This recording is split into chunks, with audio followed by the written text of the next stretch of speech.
Retour sur le plateau pour la deuxième partie de l'émission. On évoquait avant la pause le Mali et la RDC. Qu'est-ce qui ne va pas avec les missions de l'ONU? On l'a vu au niveau de la RDC. Les soldats de l'ONU ont tiré sur les populations, faisant un lourd bilan, même si les personnes qui ont été reconnues coupables ont été mis aux arrêts. Eh bien, tout cela exaspère déjà une inimitié qui existait entre les populations et ces missions. Vincent Meganvi, surtout qu'on le disait que dans le contexte de la RDC qui accueille la MONUSCO, c'est la plus vieille mission des Nations Unies au monde, mais le pays n'a jamais connu la paix. Le pays n'a jamais connu la paix. Il faut dire que la RDC est un grand pays aussi. Hein. C'est un grand pays et, à cause surtout des richesses qu'il y a dans ce pays. Ils ont tout, bon, comme on le dit quelqu'un, ils ont tout en RDC. Oui. Donc, ils ont tout et ils ont tous les problèmes. Ils ont tous les problèmes. Les groupes rebelles, il y en a tellement que ça vient, ça part, ça vient, ça part. Ce qui fait en sorte que la RDC n'a jamais connu la paix. Oui, on peut dire que de temps en temps, il y a des pourparlers, de temps en temps, il y a des accalmies. Mais dès que il y a un peu de manque, dès qu'il y a un peu de... un petit souci, bon, ça rentre, les armes circulent, les attaques reprennent de plus belle. Donc aujourd'hui, oui, la RDC n'a jamais connu la paix. Et je pense que si la RDC, ou bien si les Congolais même ne prennent pas sur eux de discuter entre eux et d'enterrer la hache de guerre, ce n'est pas près de finir. Ce n'est pas près de finir. Surtout que le problème aujourd'hui, c'est que la richesse n'est pas...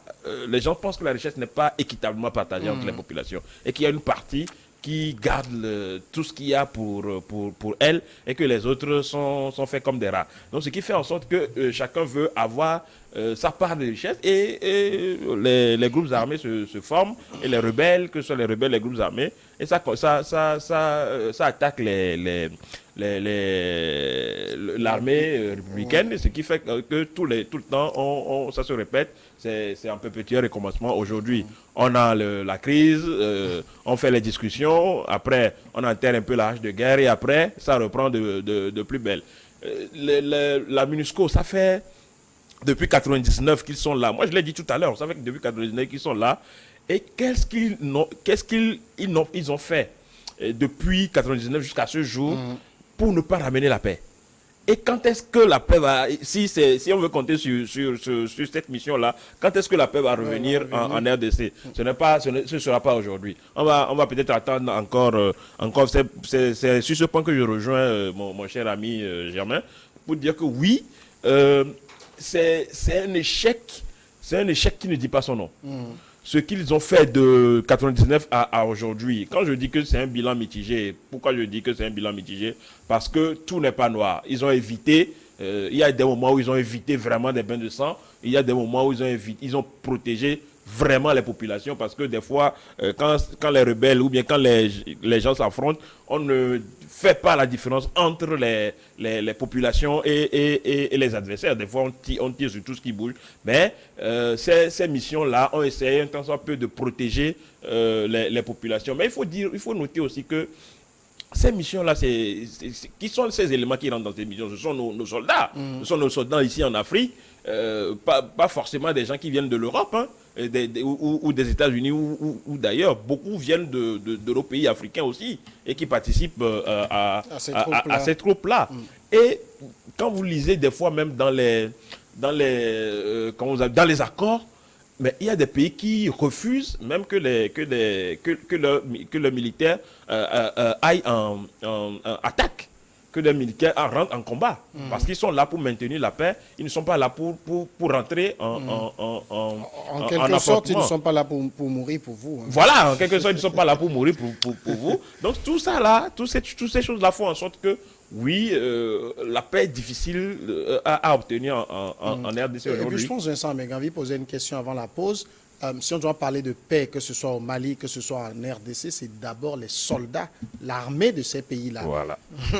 Oui, mais c'est une vue de l'esprit de penser que... C'est une réalité, oui. Non, c'est une vue de l'esprit que de penser que Nous ne sommes pas capables d'être nous-mêmes. D'ailleurs, si vous promenez votre regard un peu dans d'autres pays où il y a eu les conflits, le cas de l'Angola. Vous vous souvenez d'un certain Jonas Savimbi. Vous voyez comment ça s'est passé avant qu'il y ait la calmie. D'abord, je vais rappeler, il y a eu aussi la Sierra Leone dans tout temps. Vous savez, avant qu'il y ait la calmie. Et il y a beaucoup de pays comme ça. Mais, excepté l'Afrique du Sud, quel autre pays, les pays africains ne fabriquent pas des armes. Vous savez ça, non? On n'a pas des usines d'armement dans notre pays, dans notre continent. On n'en a pas. Bon. En tout cas, on n'en a pas besoin. Parce que nous sommes un continent. Alors, les gens qui fabriquent les armes, vous pensez qu'ils n'ont pas d'intérêt qu'il y a conflit quelque part? Parce que s'il n'y a pas conflit... Ça c'est évident. Oui, mais voilà. Ceux qui fabriquent les armes, ils ont besoin qu'il y ait des guerres pour les vendre. Donc s'il n'y a pas de guerre, il faut... Si vous êtes un marchand, un instant, si vous êtes un marchand de manque, il vous faut un marché où vous allez vendre les manques. Si vous n'en avez pas, il faut créer un marché, n'est-ce pas? Pas forcément. Donc, de toute façon, non, pas forcément. Il faut que vous vendez vos mangues, oui ou non? Oui, il faut que vous vendez. Donc, il faut qu'il vous faut le marché. Comment tu crées le marché? Mais de toute façon, moi, j'ai fait seulement la capella. Donc, ce que je voudrais dire, c'est que moi, je suis d'accord avec vous que quand nous avons les problèmes, c'est nos troupes même qui doivent. Mais je reste convaincu que quand vous fouillez aussi là, vous allez voir nos soldats qui vont là-bas en mission. Mais les missions, c'est des missions rémunératrices. Oui, hein? Bien sûr.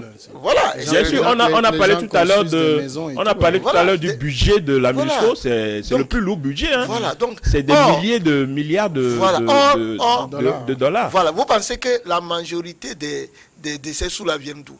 Le pays même qui a des problèmes contribue. Donc cet argent qu'on prend pour distribuer aux autres au nom de la paix, si jamais on pouvait trouver des solutions, vous ne pouvez pas savoir quel développement nous pouvons enclencher à partir d'un pays comme la RDC. C'est pour cela que je dis, ceux qui ont intérêt que ces problèmes-là continuent pour venir, eux aussi sont à côté. Donc je reste persuadé que si nous pouvons trouver des formules africaines à nous-mêmes, que ce soit les pays à côté, tout ça, si nous pouvons, comme les premiers leaders l'ont souhaité, nous mettre et comprendre ce que c'est que la notion de la paix, on n'a pas besoin que les gens viennent défendre pour nous, peuple africain. Sinon, pour moi, j'ai la faiblesse toujours de penser que ceux qui veulent que... Quand vous prenez aujourd'hui, ce qui se passe en Ukraine, vous voyez les avantages que les gens tirent. Donc, il y a toujours ces marchands d'armes, tous ceux qui veulent, savent que quand il y a un désordre quelque part, comme ça, il fut un désordre en Côte d'Ivoire, où pendant la Côte d'Ivoire était divisée en deux parties, on a vu les belligérants, on a vu aussi comment ça a profité les gens. Donc moi je reste convaincu que le désordre en Afrique ne profite pas d'abord aux Africains. Ça profite à d'autres personnes. Et nous devons prendre conscience qu'il faut mettre fin à ça pour nous séparer de la MONUSCO. La MONUSCO et toutes ces organisations en ont fait. Elles se sont débrouillées, elles ont fait ce qu'elles ont fait, elles ont voulu ramener la paix. Ce n'est pas possible aux Africains de prendre la suite. C'est trop facile de jeter la faute sur les marchands d'armes. Aujourd'hui aux États-Unis, il y a des États où vous avez la possibilité d'acheter des armes en présentant votre pièce d'identité. Dans tous les États, pratiquement. Ce n'est pas pour ça qu'il y aura la guerre aux États-Unis. Ce n'est pas parce que vous avez la possibilité d'acheter des armes que vous allez vous entretuer. Après, il faut avoir, il faut pas le jeter. C'est pas parce que vous achetez un couteau de cuisine que vous allez prendre ça pour tuer vos enfants à la maison. C'est pour faire la cuisine. Oui, mais au même moment, le couteau de cuisine peut vous servir pour tuer quelqu'un. Donc, c'est trop facile de rejeter la faute sur les gens. C'est vrai que, oui, ils ont leur part de responsabilité, mais nous autres, nous-mêmes qui nous entretuons là, c'est quoi notre part de responsabilité dans cette affaire-là? Il faut pas penser que nous, les Africains, nous sommes... nous ne pouvons pas réfléchir par nous-mêmes. Non, on peut réfléchir, on peut se dire que non, on ne veut pas de... Pourquoi les autres, les pays européens, les États-Unis, eux, ne se tuent pas tout le temps entre eux comme ça? C'est vrai qu'aujourd'hui, on peut... L'Ukraine et la Russie, ils font l'exception, mais c'est toute une autre histoire. Ça, c'est une invasion. Là, ici, il y a eu la première et la seconde guerre mondiale dans le temps. Ça, oui, mais on va pas faire de l'histoire. C'est mondial. C'est pas nous, les Africains. Oui, mais c'est pas nous, les Africains. C'est eux qui ont commencé. Voilà, c'est toujours eux qui déclenchent les plus grandes tueries du monde aussi. Donc, pour nous, ici... Je peux même multiplier les exemples. Non, je ne refuse pas. Mais nous, aujourd'hui, c'est pour ça que je dis que tout ce que je veux dire, c'est que c'est trop facile de rejeter la faute sur les autres. Il faut que nous-mêmes nous prenions conscience. Fautive de tout cela. Dernière question aussi sur le sujet. On sait aussi que l'ONU se déploie souvent à la demande du pays, mais aussi sous un mandat qui limite aussi son champ d'action. Oui. La plus grande difficulté, c'est que qui est l'ONU, en fait? C'est la question philosophique. C'est qui l'ONU, finalement? L'ONU, c'était dit que c'est nous tous, en fait. S'il vous plaît. Mais en fait, qui est l'ONU? L'ONU, ce sont les grandes puissances. C'est pour cela que j'ai fait l'effort d'expliquer à mon ami député, que le conseiller que je suis, j'explique à mon ami député, que quand vous faire la loi, qu'il pense à nous qui sommes à la base. C'est-à-dire que... en fait, c'est juste pour dire que... La loi est faite dans le bien, pour le bien de la population. Oui, mais quand on parle de l'ONU, vous avez vu ce qui s'est passé en Irak, en Afghanistan, tout ça. Est-ce que vous pensez que c'est sous le sceau de l'ONU? Mais ce sont les puissances qui dirigent ça. Ouais. Vous avez vu ce qui se passe en Ukraine. Pourquoi l'ONU ne bronche pas? C'est ça, c'est en fait le problème. L'ONU bronche. C'est juste que l'ONU n'a pas... Si ça avait été... Mais chez nous ici, est-ce que quelqu'un a demandé notre avis pour envahir la Libye? Si. On a demandé votre avis, vous les Africains? Bien sûr, on demande l'avis toujours de... Ce sont des accords... Pourquoi l'ONU n'envahit pas la Russie alors? C'est la Russie. C'est qui l'ONU? Oui, c'est pour cela que j'ai dit. C'est pour cela que j'ai dit que c'est une vue de l'esprit que de penser que l'ONU, c'est nous tous. Ce n'est pas une réalité. Avant, on peut nous dire ça. Aujourd'hui, on ne peut pas nous dire ça. C'est pas possible. C'est un instrument de puissance. Donc, nous, les Africains, aussi longtemps que nous n'allons pas nous organiser pour aussi tenter d'être quelque chose, les gens vont nous traiter comme des nuls. D'accord. On va parler maintenant de notre dernier sujet, c'est le Togo. On va évoquer donc ces missions de bons offices de Lomé envers les pays en crise. On a vu le Togo très impliqué dans la crise au niveau du Mali. Le Togo a d'ailleurs même réussi à faire infléchir la dure position de la CEDEAO. Actuellement, dans l'affaire des 49 députés... 49 soldats ivoiriens. Le Togo est à nouveau à la manette. Le Togo également sur le front tchadien. Le ministre togolais des Affaires étrangères, le professeur Robert Doucet, était au niveau de N'Djamena au Tchad, où il s'est entretenu avec le chef de la transition tchadienne, le général 4 étoiles, Mahamat Idriss Déby. Ces missions du Togo à l'étranger pour... mission de bons offices pour ramener la paix sur le continent, dans la sous-région. De quel regard vous regardez cela?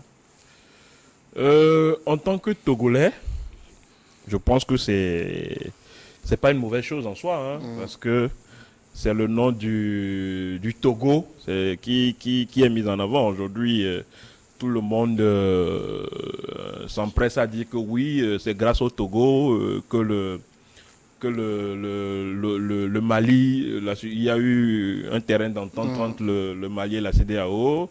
Aujourd'hui, c'est le Togo qui fait la médiation pour l'affaire des 49 militaires ivoiriens retenus au Mali. Et c'est au Tchad encore, c'est le Togo qui est dans les discussions.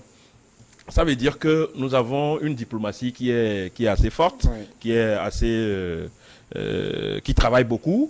C'est le lieu de reconnaître aussi tout le travail que abat le ministre Robert Doucet, qui bouge tout le temps.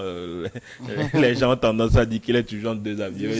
Et s'il reste un peu au Togo. Mais bon, oui, c'est tout ça qui montre la dynamique de notre diplomatie. Et c'est une très bonne chose. Maintenant, après avoir dit cela, il faut venir dire que qu'est-ce que ça nous apporte, nous, au Togo. En tant que Togolais, qu'est-ce que ça nous apporte réellement? Il est vrai que des gens sont allés même jusqu'à dire que c'est parce que nous nous mêlons de ce qui ne nous regarde pas, que nous avons des ennemis, que nous faisons des ennemis, qu'il y a des attaques un peu partout. Maintenant, c'est pas pour autant que nous allons pas faire ce qu'on doit faire, comme le disait l'ancien président Feu Yadema, qui disait quand la case de ton voisin brûle, il faut savoir qu'il faut l'aider à l'éteindre parce que prochainement ce sera ta case qui va brûler. Donc je trouve que globalement c'est une bonne chose.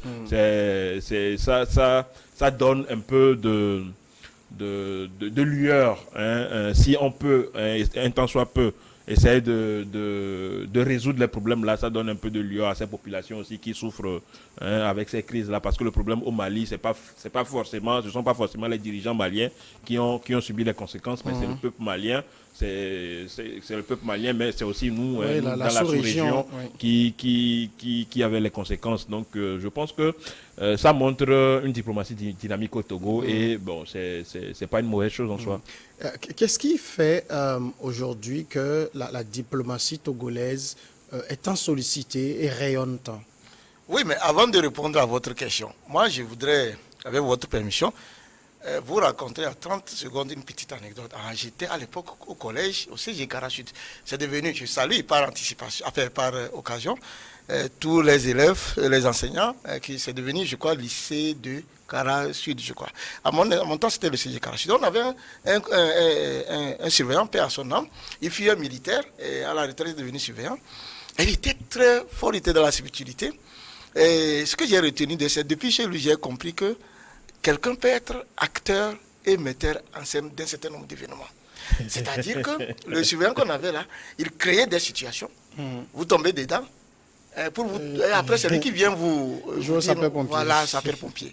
Donc, c'est par après que nous avons compris, ils rigolaient, ce qu'on leur montrait, les tactiques militaires, tout ça là. Et donc, par rapport à votre question, vous savez, vous avez cité 3 pays. Vous avez le Mali, vous avez le cas du Mali, vous avez le cas de la Côte d'Ivoire et du Tchad. Je vais les prendre, je vais les séparer en 2. Vous avez le cas du Mali à part, celui de la Côte d'Ivoire et du Tchad. Pour le cas du Mali, vous savez que le Togo fait partie de la CEDEAO. Bon, et c'est la CEDEAO qui a pris les sanctions contre le Mali. Vous savez. Et à l'époque, on prenait la sanction, nous, le Togo, notamment le président de la République. Je ne sais pas s'il était consentant ou pas, mais il n'était pas officiellement. Oui, mais en plus, il n'était même pas allé le jour où la CEDEAO a décidé des sanctions. C'était le ministre, le chef de la diplomatie qui était. Non, c'était juste un rappel historique. Oui, mais je veux dire, est-ce qu'actuellement, ce qui se passe, que le président de la République se déplace, il a des gens qui répondent à son nom. N'est-ce pas? C'est toujours comme ça. Mais le Togo y était quand on prenait la sanction. Bien sûr. Donc, nous avions participé à prendre les sanctions contre le Mali. C'est un fait. C'est la majorité qui décide dans ces cas. J'ai dit, nous avions participé. Après, à l'époque, on n'a pas haussé le ton. On avait dit qu'on n'était pas d'accord. Mais ce qui est une bonne chose, c'est de se rattraper. C'est pour cela que je faisais tout à l'heure mon hologramme pour que vous puissiez. Donc, finalement, c'est nous, le Togo. Finalement, on a fait l'effort pour dire qu'il faut lever la sanction. Ça veut dire que nous corrigeons un peu. Il ne faut pas voir ça comme si c'est une erreur que nous avions commise, nous corrigeons. Non, mais c'est courageux. Non, vous me laissez. C'est courageux. C'est courageux de reconnaître qu'on avait mal agi. Parce que nous, citoyens qui ne dirigeons pas le pays, nous, dans l'affaire du Mali, moi, Germain Sossou, je n'étais pas d'accord sur un certain nombre de choses. On a débattu chez vous ici. Donc, si vous refusez, j'ai dit non. Le Mali, ce que le Mali est en train de faire là, c'est un truc panafricain, il faut soutenir. Mais là-bas, et donc ça, c'est un cas. Maintenant, que le Togo ait travaillé pour qu'on lève les sanctions de la CEDEAO, c'est à saluer. Pour le cas de la Côte d'Ivoire et du Tchad, j'ai la faiblesse de penser que c'est une histoire de retour à l'assassin qui se passe actuellement. C'est-à-dire que, vous savez que le président ivoirien a beaucoup pesé au moment où nous avons voulu, par le soulèvement au Togo, faire partie, le président togolais, le président ivoirien a été très présent autour de cette histoire. À l'époque, il y avait aussi le président tchadien, c'est pas celui-là, c'est le papa, vous comprenez? Donc, le président togolais et le président ivoirien ont beaucoup aidé, quoi qu'on en dise, à l'époque, à ce que la situation se normalise. Aujourd'hui, la Côte d'Ivoire a des problèmes. C'est normal que le Togo vienne à son secours. Si je fais une analyse, je dis, j'ai la faiblesse de penser que c'est... Mais au-delà de ça, mais la question que je me pose, quand vous parlez d'une diplomatie active, je vais bien. Ce que moi, ma mère m'a appris quand j'étais petit, on dit, mais quand tu veux sortir, balaye ta maison d'abord. Tu balayes ta maison, tu balayes ta cour. Bon, si tu sors maintenant, voilà. Donc, je suis d'accord qu'en tant que Togolais, et puis moi, je suis d'accord parce que nous sommes des Africains, nous-mêmes. Parce que nous sommes des Africains, ce que le président, le gouvernement togolais fait, c'est d'abord africain. Mais avant de le faire, est-ce que nous, les Togolais, on n'a pas de problème? C'est pour vous dire que, tout en n'étant pas contre ce que la diplomatie togolaise fait, je pense que les Togolais, en tant que Togolais, nous avons des problèmes. Quels sont les problèmes que nous avons? Parce que si moi, Germain, ma mère me dit, mais tu veux prendre le balai pour aller balayer chez l'autre. Chez toi, c'est comment?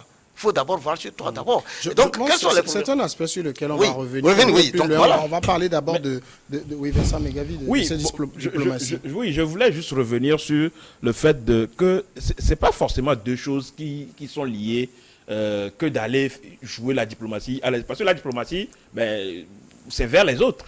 en interne, les problèmes que nous avons en interne, nous aurons à les régler en interne. Parce que, j'ai dit tout à l'heure que quand la case de ton voisin brûle, ben, il faut savoir que... La prochaine case, c'est la tienne. Oui. Oui, mais est-ce que si tu ne te rends pas compte que la tienne brûle et que tu prends l'eau pour aller chez l'autre? Si tu ne te rends pas compte que... Il faut que tu t'assures que chez toi, la case ne brûle pas d'abord, avant de prendre le seau d'eau pour aller chez l'autre.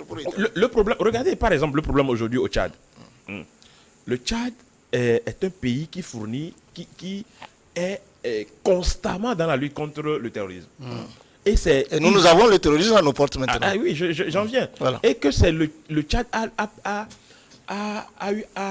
un lourd tribut, a payé un lourd tribut pour la lutte contre le terrorisme. Aujourd'hui, ce Tchad-là a un problème. Et pour éviter, pour ne pas que le terrorisme arrive à nos portes, on essaye d'aider le Tchad. Aujourd'hui, c'est vrai que le terrorisme est déjà à nos portes. C'est même... Pas à nos portes, est rentré dans nos murs aujourd'hui. Okay. Le terrorisme est rentré dans nos murs aujourd'hui. Voilà. Mais si on laisse les portes grandement ouvertes, ben, il y a des pays dans la sous-région, ou bien il y a des pays aujourd'hui qui sont gouvernés par les États à moins de 50%. Il y a des territoires aujourd'hui qui sont... Il y a le Mali, par exemple, il y a la Centrafrique. Qui sont gouvernés à moins de 50%. J'ai un ami qui me disait la dernière fois que ben, le petit Togo, là, si aujourd'hui on dirige seulement 50%, qu'est-ce qui nous resterait? Donc c'est de l'homme habilité seulement qu'on aura à gouverner ou quoi. Donc c'est pour dire que le conflit qui se passe aujourd'hui au Tchad, la médiation du Togo, ça n'a pas commencé aujourd'hui. Ça a commencé depuis. Parce que pour aller à la table de négociation même, le fils d'Ebi ne voulait même pas entendre parler des facts. Parce qu'il considérait que les facts sont responsables de la mort de son papa. Voilà. Donc aujourd'hui, ramener tout ce beau monde-là à la table de négociation, c'est pas gagné d'avance. Si le Togo a réussi aujourd'hui, avec l'aide d'autres, on parle du Qatar et d'autres personnes aujourd'hui, parce qu'on dit prochainement, en août prochain, nous sommes déjà en août, qu'à partir du 20, il y aura un dialogue ou bien des pourparlers inclusifs qui regrouperait peut-être tous les acteurs. Ça voudra dire qu'aujourd'hui, on fait des efforts pour ramener le Tchad sur un terrain d'entente pour essayer de lutter encore plus. Moi, ce qui me préoccupe beaucoup dans cette affaire, c'est cette lutte que nous faisons contre le terrorisme. Oui. Parce que c'est un mal qui nous envahit en Afrique. Et si on n'arrive pas à circoncire le problème, ben c'est toute l'Afrique qui va prendre ce problème-là. Ici, les choses se font comme si... Comme s'il n'y a pas de problème chez nous au Togo. Moi, je ne suis pas contre que la diplomatie togolaise soit active. Mais avant qu'elle ne soit active là, elle n'a qu'à être efficace en interne.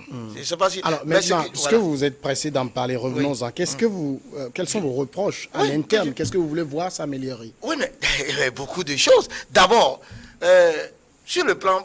On va commencer sur le plan politique. Vous savez que c'est tout récemment, puisque nous en parlons des questions du djihadisme, que le pouvoir togolais a pensé à juger utile de faire un clin d'œil. Moi, je n'appelle même pas ça une invitation pour... C'est un clin d'œil. Parce que quand vous êtes dans un pays, vous êtes des acteurs. Et c'est ce que j'ai toujours reproché à ce pouvoir. Mon problème avec ce pouvoir, c'est ça. Peut-être que c'est moi qui vois ça comme ça. C'est leur manie à penser que les autres ne valent rien. C'est pour ça que c'est ce que je reproche à ce gouvernement. Depuis toujours, quand ils étaient de l'URPT, sont devenus unis. C'est ce que les autres ne sont rien et qu'ils sont quelque chose que quand vous en avez besoin. Or, aujourd'hui, et moi je l'ai toujours dit, aujourd'hui nous avons besoin de faire corps. Aujourd'hui nous avons... Si tant est qu'on nous écoutait depuis fort longtemps, ça vous pouvez être fort, hein, vous tenez tout, mais vous pouvez considérer l'autre. Parce que comme vous l'avez dit tout à l'heure, les politiques parfois, si je dis tout à l'heure à mon frère Amégami qui ne vaut rien, il va se taire. Peut-être parce que oui. Mais le jour où j'aurai besoin de lui là, c'est le jour là il va... Ah, je ne vais pas me taire, il ne faut pas... Voilà. Non, je veux dire... Non, c'est une façon de dire que... Oui, je ne parle pas sur le plan politique. C'est quand nous quittons l'acteur politique, c'est moi l'aîné, je suis son aîné. Mais si on est là en tant que grand frère, je le bassane, je ne considère pas... Oui, c'est dit parce que je suis grand frère. Mais il arrivera des moments où le grand frère aura besoin du petit frère. En ce moment-là, tu vas me montrer que tu es un être humain. Au-delà du fait. Donc mon problème se trouve, c'est mon problème purement social. C'est-à-dire que vous aurez aimé, par exemple, pourquoi le régime togolais même au-delà pourquoi il ne peut avoir, par exemple, au Togo, des consultations régulières avec la classe politique? Pourquoi ça ne serait pas institué? Vous comprenez? On a des cadres de discussion aujourd'hui. Non, c'est le CPC ou la CPC? Oh, ça aussi, c'est le cadre permanent de CPC. Oui, mais ça aussi, c'est tout récemment que ça a été fait. Oui, mais bien avant le CPC, on a eu quoi? On a eu la CNAP, la CNAP, on a eu les dialogues Togo Télécom, on a eu les discussions à 2 février. Oui, je sais que vous allez... Bon, moi, je quitte ça. Maintenant, je vais au niveau même des peuples. Le peuple togolais dans sa diversité. Vous savez aujourd'hui que nous avons des problèmes. Si refuser de les reconnaître, c'était... Et le gouvernement sait qu'on a des problèmes. Bien sûr. Et vous savez que vous allez dans la région centrale et particulièrement chez moi, mes oncles, les thèmes, vous savez, il y a un problème avec le gouvernement aujourd'hui. Le pouvoir actuel, il sait ça. Il sait ça parce qu'à un moment donné, c'est un peuple qui a voulu dire non à la façon dont les choses. Mais au lieu d'être écoutés, c'est des gens qui ont été réprimés. Ce sont des faits. On ne peut pas, même si demain nous sortons, dit pourquoi tu as dit on va te tuer, ce sont des faits, ça ne changera rien. À l'époque, nous avons cru, nous avons dit on est passé à un cap. Il faut faire en sorte que ceux qui hier se sont soulevés puissent être compris. Vous savez, c'est bizarre pour ce régime. C'est comme tout à l'heure on discutait, on dit mais à un moment donné, monsieur, si on vous a entendu en tant que conseiller municipal, vous avez écrit à un préfet. C'est ce que j'ai dit. J'ai voulu qu'on m'écoute, mais on ne m'a pas écouté. Vous voyez, c'est le problème qu'on a dans ce pays.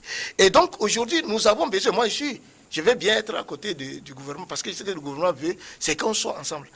Et si le gouvernement sait qu'un certain Germain Sossou est un fils de ce pays, qu'il peut apporter quelque chose, et que chez les thèmes, il peut être écouté et qu'on doit lui envoyer, pourquoi on ne va pas m'écouter avant? Pourquoi? Vous voyez? Et donc la question, ce n'est pas encore fini. Cette question sociale, il n'y a pas que la région centrale. Oui, vous allez dans la région des savanes.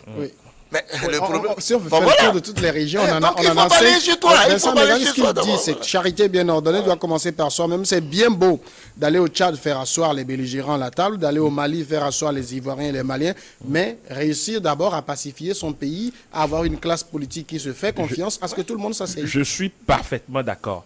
Je suis parfaitement d'accord. Et nous, au nouvel engagement togolais, c'est ce que nous prenons. C'est pour ça, tout à l'heure, je revenais sur les discussions de la CNAP et des discussions du CPC. C'est pour dire que, oui, c'est bien d'aller jouer les médiateurs ailleurs, mais si au pays, nous avons des problèmes, il faut les régler. Et aujourd'hui, on a évoqué tout à l'heure la rencontre du jeudi dernier, il a évoqué tout à l'heure, où le Premier ministre a rencontré tous les acteurs, bon, du moins la majorité des acteurs politiques togolais, les partis politiques togolais, pour leur expliquer la situation qui prévaut dans le pays par rapport au terrorisme. C'est une très bonne chose. Et vous avez vu que presque tous les partis politiques ont répondu présent. Et à la sortie, on a tous parlé on a tous eu un même langage aujourd'hui. Écoutez, c'est l'unité. C'est l'unité. Aujourd'hui, c'est le bien commun, c'est le Togo. Et il faut être ensemble pour lutter. Et ça fait plaisir d'écouter ces gens. Mais qui on a invité là-bas? On a invité tout le monde. Non, on a invité qui? Il faut être clair. On a invité les leaders des partis politiques. Oui, bien sûr. Vous comprenez? Oui. Mais c'est l'erreur que souvent les gens commettent. Vous savez, les leaders, vous savez vous dire, les leaders sont des leaders. Pourquoi? Parce qu'on suppose que s'ils prennent le programme, ils vont relayer. Bien sûr, ça. Oui. Mais le problème que nous avons, et le gouvernement, il le sait, le problème que nous avons transcende les leaders. Mais vous voulez que le gouvernement regroupe les 7 millions de Togolais pour leur expliquer la situation? En tout cas, moi, je vais vous n'êtes pas sans savoir que la dernière fois, le chef de l'État, il a regroupé les leaders d'opinion les forces vives dans la savane. À la suite d'un événement. À la suite d'un événement. C'est ce que je reproche aux gens. C'est-à-dire, vous voulez que le dialogue soit permanent? Oui, il faut pas. Vous savez ça quand vous faites ça. Oui, mais permanent. Oui, mais moi je viens vite comprendre. Oui. Permanent, ça veut dire quoi? On dialogue quand il y a un problème. Même en France, on rassemble les acteurs quand il y a une attaque terroriste. On rassemble les acteurs. On n'est pas là à parler tout le temps. Bon, vous savez, en France, comme vous le dites, il ne faut pas confondre les choses. C'est que je veux que le gouvernement réussisse sa mission. Vous savez, ce qui se passe là, c'est une question de cœur. Moi, je n'aime pas être... C'est pour cela peut-être que je n'aime pas être hypocrite. Moi, les choses telles que je leur dis... Comment vous voyez la situation? Vous voyez, le leader peut venir pour dire je suis d'accord. Mais la situation qui a prévalu, dont je fais dans la région centrale, comment vous faites aujourd'hui, ou des savanes, de la région centrale aussi, dont je vous ai fait. Vous évoquez le cas de Tikpi. Par exemple, comment vous faites pour rallier véritablement ces gens-là au-delà des leaders que vous avez invités? Ça veut dire que ça reste un défi. Maintenant, non, je pense qu'il ne faut pas mélanger les choses. Des savanes, le chef de l'État est allé à consulter les forces vives. Il y a eu des échanges, il y a eu même une affaire de bœufs, tout ça là. Les réponses claires ont été apportées aux populations. Donc on ne peut pas aujourd'hui, peut-être votre reproche peut se justifier par le passé, mais aujourd'hui on a l'impression d'une nouvelle forme de communication. Bon, maintenant, si ça va être permanent, tant mieux. Ce que je dis, c'est-à-dire pour ça moi, ne peut pas non plus être permanent. Ce que j'ai dit, vous ne m'avez pas encore expliqué le permanence. Oui, j'ai dit. Permanent, pour vous, ça veut dire quoi? Oui, mais c'est-à-dire que par exemple, les cas institutionnalisé, voilà. Chaque trimestre, il faut les mais nous avons le CPC. Oui. Non, mais est-ce que vous avez le CPC, comme tu le dis, ou vous regroupez quand? Vous êtes regroupés circonstanciellement? Non, oui, mais c'est un cadre permanent de concertation. Le CPC, on a dit c'est un cadre permanent de concertation. Oui. Au-delà des leaders que on a regroupés là, vous pensez que ça suffit? Ça ne suffit pas. Vous ne voyez pas ce que je demande au gouvernement de faire. Mais le rôle du leader aussi, c'est de rendre compte à la base. Exactement. Le rôle du leader aussi, c'est ça. On ne peut pas rassembler, j'ai dit tout ça tout à l'heure, on ne peut pas rassembler les 7 millions de Togolais qui sont dans une salle pour nous parler. C'est pour ça qu'on a des leaders dans les communautés. Bon, est-ce que les leaders là, leur rôle, mais c'est de revenir à la base, leur expliquer les choses et de faire aussi ce que, parce que eux aussi vont remonter ce que les populations vont leur dire aussi. La dernière fois, chaque leader qui était là-bas avait une idée derrière la tête. Ils pensaient, il y avait une situation, ils ont écouté aussi ce que les populations ici et là leur ont dit et ils avaient une idée avant d'aller là-bas. Et ils ont expliqué ils ont fait des propositions au gouvernement. Et le gouvernement a dit que oui, suite à ces propositions-là, il y aura dans les semaines à venir des dispositions qui seront prises parce qu'ils ont écouté aussi les propositions des leaders politiques. Donc je vous laisse la liberté, puisque vous êtes député, en me rassurant que cette démarche au niveau politique peut donner quelque chose. En tout cas, moi, je veux que le gouvernement réussisse. Mais je sais que, je sais qu'il y a des rancœurs. Ça, je peux vous le dire. Oui, le gouvernement le sait. Ça, c'est clair. Bon, maintenant, parce que c'est ce qui rend peut-être la volonté du gouvernement aujourd'hui un peu fragile. C'est pour cela que moi, je voulais qu'on anticipe depuis, en faisant en sorte que les rancœurs soient anticipés. Maintenant, si vous dites, maintenant, je quitte ce plan politique, je reviens sur le plan social. Vous savez que les Togolais ont faim? Mais bien sûr. Bon, vous êtes d'accord avec moi? Nous sommes tous Togolais, donc on sait. Peut-être que vous regardez, peut-être vous n'avez pas faim. Mais d'où moi je viens, les gens quand on parle de la faim, c'est pas forcément comme le grand frère qui vient, parce que le grand frère qui vient de nous quitter a dit quelque chose sur la faim. Je sais pas, j'espère que vous n'avez pas dit, mais quand on parle de la faim, ça dépend de ce qu'on mange, ce que le non, pas ça. Alors ce que je veux dire, c'est qu'on a des problèmes aussi. Vous savez, quand les citoyens ont des problèmes, ou vous êtes dans un pays où tout devient cher, vous comprenez? Et que sur ce plan, le chef de l'État, lui-même, qui est le premier responsable du pays, au-delà des anciens, ne sort pas pour qu'on sente qu'il est conscient et qu'il reste toujours dans son mutisme devant certains grands problèmes. Et qu'on écoute qu'il envoie les gens à l'extérieur, fussent-ils des Africains. Comme si nous, on n'a pas de problème, c'est notre problème. Donc moi, j'aimais ceci, je ne viendrai pas sur ce plateau. Je ne viens pas sur ce plateau pour dire à la diplomatie togolaise de ne pas faire. Mais je leur dis qu'avant de sortir, on a des problèmes. Ces problèmes, je vais les voir aussi. Régler ce problème. Il ne faut pas s'afficher à l'extérieur. Je suis d'accord. On est clair qu'on a le blanc. C'est que vous et moi, on est habillés en blanc aujourd'hui. C'est que quand on sort, nos actes ressemblent à nos habits que nous avons posés. Donc au Togo, on a des problèmes. Et toutes les régions sont dans la paupérisation. Je vais voir le gouvernement togolais résoudre ce problème-là. Je suis d'accord. Je suis parfaitement d'accord sur le fait que, oui, on a des problèmes en interne et qu'il faut les régler aussi. Mais au même moment, ce que je dis, c'est qu'il ne faut pas, on ne va pas aussi oublier d'aider ceux qui en ont besoin. Oui. En même temps aussi, moi je me rappelle cette phrase, rayonner sans agir, sans se mêler des affaires du monde. Pour une grande nation comme le Togo, c'est indiqué. Oui, mais vous voyez comment M. Samuel veut. Parce que quand les élèves de primaire vous écoutent, ils vont rire. N'oublions pas que notre président, notre chef d'État est considéré comme un doyen dans la sous-région. Oui, mais je t'ai dit que ça, c'est le jeune doyen. Il joue un rôle aussi. Oui, mais le contexte de cette situation, c'est dans le cadre des conquêtes. Voilà. Ici, la diplomatie, c'est pour la paix, c'est-à-dire que c'est pour amener la paix en fait. Et effectivement, cela participe au rayonnement. Mais je dis pour terminer, je dis que ces pays qui cherchaient à rayonner à travers, chez eux, il y avait à manger. Il y avait une démocratie, il y avait une politique, ce qu'on appelle le RMI, c'est-à-dire qu'il y avait l'aide sociale, tout ça là, pour aller ailleurs. Donc ils allaient ailleurs pour chercher. Donc le président de la République et le ministre des Affaires étrangères ne vont pas au Tchad pour nous ramener des lingots d'or. Hein. Alors que ce que vous disiez, ils vont pour amener des lingots d'or à leur pays. Bon, mais il n'y a pas de pain sans paix. Je suis parfaitement d'accord. Moi, je suis d'accord pour que... J'ai déjà dit qu'en tant qu'Africain, c'est notre devoir de faire en sorte que l'Afrique soit en paix. Et sur ce plan, ce que la diplomatie togolaise fait, c'est comme... Je dis, ils ne peuvent pas prendre le balai chez eux, pendant que c'est sale, ils vont vouloir balayer l'autre maison. Ça, je ne suis pas d'accord. Alors, en même temps, et Vincent Megambi, vous avez commencé par le dire tantôt, le Togo se mêle de plus en plus de beaucoup de crises. Est-ce que ça ne nous expose pas aussi un peu trop? Les gens le disent. Les gens disent que ça nous expose un peu trop. Mais on ne peut pas non plus rester éternellement isolé. Il faut dire que la propagande de ces groupes djihadistes, ces groupes terroristes et tout ça là, ils ont une tendance à aller partout. Donc, qu'on se mêle des histoires des autres ou pas, ben, on sait que tôt ou tard, ils allaient venir. Il y a 5 ou 10 ans, si on m'avait dit que le terrorisme allait frapper à nos portes un jour, j'allais dire non. Mais depuis quelques années déjà, on sentait que la chose pourrait venir à tout moment. On avait vu, ça s'est passé. Depuis le Mali, au Burkina, en Côte d'Ivoire, on sait que tôt ou tard, ça allait venir. Il faut prendre les dispositions pour faire face à cette situation. Et je pense que c'est dans cette optique que des dispositions ont été prises avec l'opération Koundouare et les opérations qu'on a un peu partout dans le pays. Là. Ça veut dire qu'on s'y attendait et on était préparé pour faire face. Malheureusement, on a eu à avoir des pertes. Ça aurait été pire si on ne s'était pas peut-être préparé pour faire face.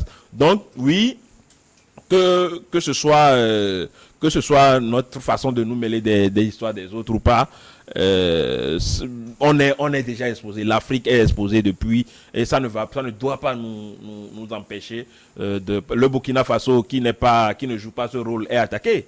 Le Burkina Faso ne joue pas le président burkinabé n'est pas médiateur dans une quelconque crise quelque part. Mais le Burkina est attaqué aujourd'hui. Il y a des pays il y a des pays qui ne jouent pas ce genre de rôle là, qui sont attaqués. Donc on ne peut pas faire de rapport direct. C'est vrai que ça nous expose, mais on ne peut pas faire de rapport direct entre cette diplomatie et les attaques. Et les attaques. Il ne faut pas oublier aussi qu'avant on disait que au Burkina, il y avait l'ancien président burkinabé Blaise Compaoré qui discutait directement avec ces groupes-là pour ne pas que le Burkina soit à la merci de ces groupes-là. Donc aujourd'hui, le Togo joue sur une diplomatie assez acceptable. On peut aller jusqu'à discuter directement avec des gens. Moi, je pense que c'est vrai qu'on dit, tous les États disent qu'on ne négocie pas avec le terrorisme, tous les États disent ça, mais la réalité est tout autre. La France qui crie tout le temps qu'on ne négocie pas avec les terroristes a échangé plusieurs fois des prisonniers avec des terroristes ou à récupérer les journalistes en essayant de discuter avec des terroristes. Donc, ce qui veut dire que de nos jours, la vérité d'hier n'est plus celle d'aujourd'hui. Les réalités sont tout autres et il faut s'adapter à ces réalités-là. Moi, j'ai la faiblesse de... Enfin, c'est une réflexion que je fais. Hein. Peut-être que on dirait que M. Soussou, il voit trop tout en politique. Mais vous m'excuserez, parce que je suis en face des politiques. Quand un politique fait un pas, moi, je calcule au-delà du pas. Et que peut-être que... Je me dis, mais le chef de l'État togolais, il sait bien tout ce que moi je dis. Il sait qu'il y a des problèmes dans le pays. Il sait que les gens ont faim. Il sait que, on augmente le carburant, tout ça là. Il sait qu'il doit faire face à ça. Ce n'est pas à moi, Germain Soussou, de venir sur les médias pour le lui dire. Bien sûr. Mais pourquoi il le fait? Pourquoi il ne balaie pas, il ne règle pas véritablement ces problèmes et qu'il veut vraiment qu'il y ait Parce que personne, comme il l'a dit tout à l'heure, rayonner sans agir, sans se mêler, personne ne s'amuse à prendre de tels risques s'il n'y a pas quelque chose derrière. Alors je me suis dit, qu'est-ce que le président de la République peut vouloir pendant une situation où c'est devenu difficile pour chacun ne se bat pour son pays, il s'arc-boute à vouloir, c'est un Africain. Mais à force de réfléchir, je me suis dit, bon, je me suis rendu compte que nous sommes en 2022 et que bientôt nous serons en 2023 et que 2025 c'est pour bientôt. Donc, lorsque vous êtes si contesté dans votre pays, le Togo, même si à un moment donné vous avez dit que vous avez plus de 70% des suffrages aux élections, ceux qui ne sont pas pour vous, nous avons la faiblesse de ne pas croire. C'est notre droit de penser que ce n'est pas la réalité des faits, mais nous nous sommes soumis. Donc, des échéances viennent. Parce que qui est le responsable d'un État qui peut vouloir rayonner à l'extérieur et être critiqué à l'intérieur? Ça voudrait dire que son pouvoir, peut-être que son pouvoir n'est pas assis sur le peuple qu'il dirige. Parce que si moi je suis président de la République, mon pouvoir vient du peuple, ma priorité serait le peuple. Donc j'ai la faiblesse de penser que, au-delà de ce que monsieur le député vous me présentez comme une diplomatie active, mais j'ai la faiblesse de penser qu'elle est calculée et que certainement les résultats, c'est pour 2023. Vous savez, 2023, bientôt, il nous faut aller chez vous, tenter de voir si on peut reconfigurer l'Assemblée. Mais de cette Assemblée également, le destin de 2025 va se jouer à partir de 2023. Donc, le pouvoir togolais qui a la pratique de l'État, ça je vous c'était un rappel, qui a déjà verrouillé le système togolais. Vous savez que les partis politiques ont un an, vous le savez, pour se conformer par rapport à la nouvelle disposition que vous avez prise à l'Assemblée, mon cher ami, et que d'ici mars 2023, si tous les partis politiques ne seront pas légaux, vont connaître leur sort. Vous savez que les syndicats n'ont pas la possibilité aujourd'hui de faire un quelconque mouvement. Vous savez aussi que les associations, et vous avez vu que le sort qu'on a fait aux enseignants, tout ça là. Donc, il n'y a plus pratiquement possibilité même de manifester. Puisque vous-même, à l'Assemblée, je sais que vous êtes battus pour voir si on pouvait le faire. Mais comme vous êtes minoritaire, on a voté des lois à l'Assemblée. Il n'y a pas possibilité aujourd'hui de si vous devez manifester aussi, c'est très réglementé. Donc, il y a une situation qui est, soi-disant, maîtrisée au Togo. Et maintenant, on cherche à préparer l'extérieur. Moi, je suis un politique, j'ai la faiblesse de penser que ce n'est pas forcément pour, comme vous le dites, pour que le Togo rayonne. Je ne crois pas, parce que le rayonnement du Togo passe d'avant tout à part le bien-être des Togolais. Et si le président de la République, malgré les cris des Togolais, vous avez dit ça tout à l'heure en disant que quand vous venez, les gens vous criez, mais la vie chère, tout ça, qu'est-ce qu'un petit député, enfin vous m'excusez de le dire, qu'est-ce que vous pouvez faire si ce n'est pas les conseils, ce que vous avez? Alors, il y a un chef d'État qui peut résoudre ces problèmes, mais qui dit non, qui veut rayonner à l'extérieur, ça veut dire qu'il a des calculs ailleurs. Donc un homme comme moi, j'ai la faiblesse de penser que c'est pour le rayonnement personnel du pouvoir, ce n'est pas pour le bien. Enfin, jusqu'à preuve de contraire, D'accord. Anyway, dans tous les cas, aujourd'hui, quand vous allez au Mali et vous êtes togolais, vous êtes très bien accueillis parce que nous avons réussi à régler leurs problèmes et ils nous considèrent comme des héros. C'est vrai. Je n'ai pas été récemment au Mali pour c'est ce qui se dit, confirmer. Bon, je pense que oui, les Maliens sont reconnaissants. Ça, c'est vrai, ils sont reconnaissants parce que ils ont reconnu le rôle qu'a joué le Togo dans la médiation avec la CEDEAO pour essayer de lever les sanctions et de retrouver un semblant de pays dirigeable et intégrer la sous-région. Maintenant, être reconnaissant aux Togolais, bon, on peut s'égosiller un peu pour dire que oui, c'est une bonne chose. Mais je reviens sur un point tout à l'heure que l'ami Germain a dit. C'est vrai que il y a des problèmes dans notre pays. Et ça, on ne peut pas se voiler la face, on ne peut pas se cacher. On a des problèmes. Aujourd'hui, le problème récurrent, le problème principal aujourd'hui, c'est la cherté de la vie. Ouais. Et ce n'est pas seulement au Togo. Il faut le reconnaître. Oui, mais moi, je vais parler du Togo. Oui, moi, je parle du Togo. Oui, mon problème d'abord, on est dans un... Ce n'est pas seulement au Togo.